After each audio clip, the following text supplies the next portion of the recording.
मुलं बसमध्ये गेली म्हणजे माझी मुलं शिकतातच असं काही नसतं. अजूनही माझं तेच मत आहे. कारण आम्ही जे शिकवतो, जे पुस्तक आमच्याकडे आहे तेच पुस्तक तिथेही आहे. जाण्या येण्यात बराचसा वेळ जातो. त्याच्यामुळे अजूनही माझं सर्व पालकांना विनंती आहे, थोडस विचार करा. आपल्या गावची शाळा मोठी झाली तर सगळ्या सुखसुविधा आपल्याला इथं मिळतात. सगळं मोफत आहे. बाहेर गेलं की तुम्हाला वाहनाला प्रवासाला पैसे द्यावे लागतात. सुरुवातीला फुकट नेतात.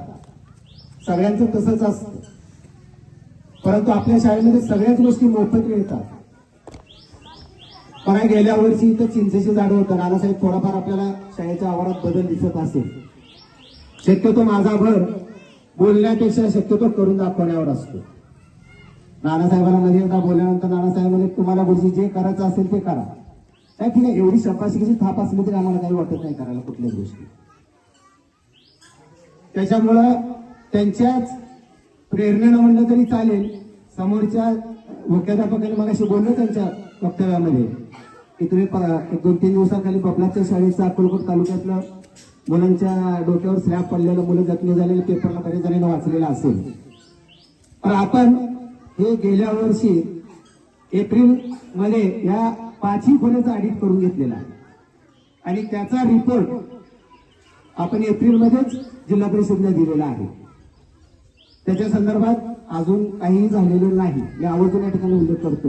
आणि जरी झालेला असेल तर आम्हाला अजून काही निरोप आलेला नाही. या ठिकाणी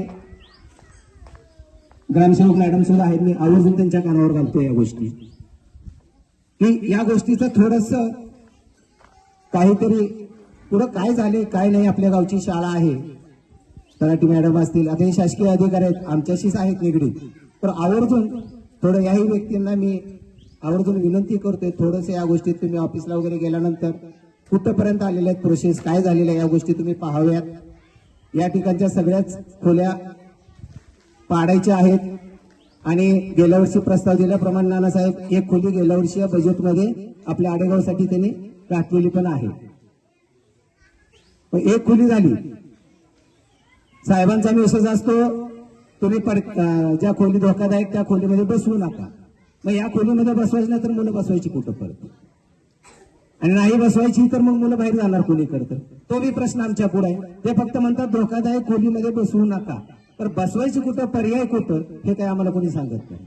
आणि विचारलं तर आमचं धाडच नाही तेवढं विचारायचं. आमचे वरिष्ठ असतात, आम्हाला त्या गोष्टी बोलता येत नाही. ग्रामस्थ या नात्यानं तुम्ही वरिष्ठ तज्ञ लोकांनी या गोष्टी ऑफिसला विचाराव्यात अशी मी या प्रश्नी सर्वांना एक विनंती करतोय.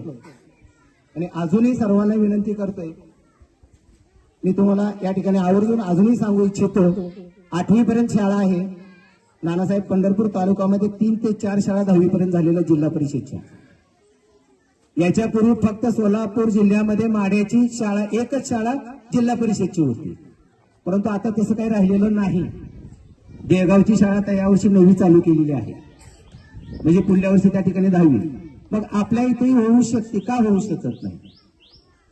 त्याच्यासाठी जे आवश्यक आहे, ज्या गोष्टी आहेत शासकीय अभ्यासाच्या बाबतीत असेल त्या गोष्टीला आम्ही तयार आहोत.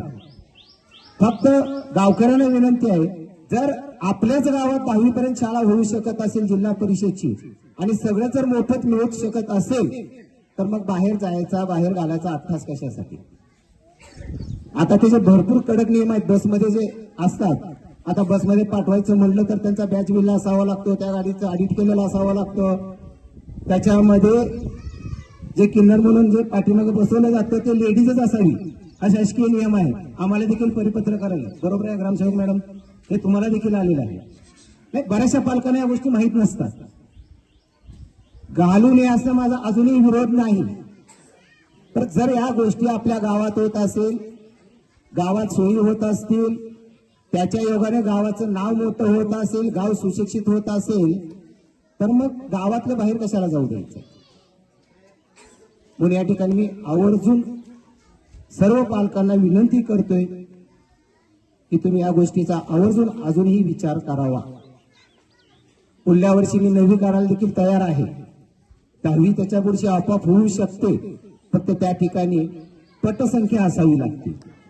मी 26 जानेवारीला एवढं बोलून सुद्धा नानासाहेब 25 ते 30 मुलं कमी झालेली आहेत. बऱ्याच पालकांकडे आम्ही गेलो, पालक म्हणतात त्याचा मित्र तिकडे गेला. मी म्हणतो मित्रासाठी आपण शाळेला येत नाही, शाळा शिकायसाठी येतोय. आम्ही शिकवायला तयार आहे, आम्ही शिकवतोय. प्रत्येक जण आमच्यातलं प्रत्येक शिक्षक तळमळीला शिकवतोय. आपण मुलाला मित्रासाठी किंवा करमणुकीसाठी शाळेत पाठवत नाही, शिकासाठी पाठवतो. बऱ्याच पालकांचं मत आलं की त्याची मैत्रीण गेली म्हणून तो तिकडे गेलाय, तो माझा ऐकतच नाही. आपला मुलगा जर आत्ताच आपला ऐकत नसेल तर मोठा झाल्यावर काय ऐकणार आहे? नाही, तो लहान आहे, त्याला जाऊ वाटतं, तर काय काय गोष्टी आपण समजावून सांगाव्यात आपल्या मुलांना. माझ्या वर्गातील 3 मुलं गेलीत नानासाहेब. कारण विचारलं तर पालक म्हणतात अभ्यास नको वाटतंय त्याला, मग शाळेत कशासाठी यायचं? मी अभ्यास घेतोय, प्रश्न विचारतोय, अभ्यास का केला ना म्हणून विचारतोय, म्हणून शाळा सोडून दुसऱ्या शाळेत गेलो.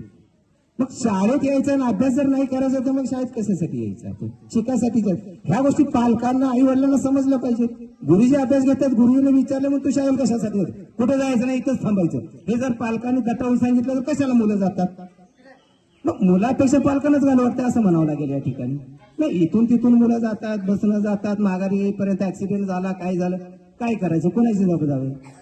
त्या गोष्टीचा थोडासा विचार करावा असं मला वाटतं. मी अजूनही उल्लेख करतो, माझा विरोध नाही, तर बारीक सारी गोष्टी आहेत त्या गोष्टीचा आपण वैचारिक आहात. आडेगावचे सर्व पालक वैचारिक आहेत, थोडासा विचार करा. सर्व प्रतिष्ठित माणसांच्या मार्गदर्शनाखाली शाळेचं रूप सध्या बदलत आहे.